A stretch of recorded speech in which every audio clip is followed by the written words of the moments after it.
Сәлем құрметті көрермен, бүгін ағзаны тазарту марафонының 6-шы күні.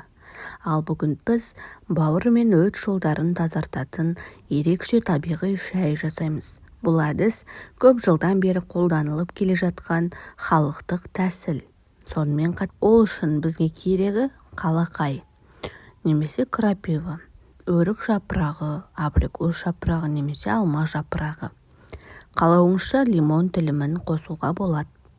1 шай қасық қалақай мен 1 шай қасық өрік жапырағын 200 мл қайнаған суға салып 10-15 минут тұндырамыз.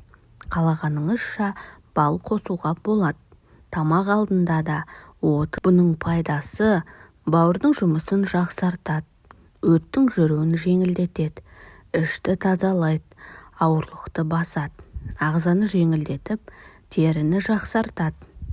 Бірақ ескере кететін бір жайт, жүкті әйелдерге, аллергиясы бар адамдарға абай болу қажет. Созылмалы бауыр немесе өт жол ауруы.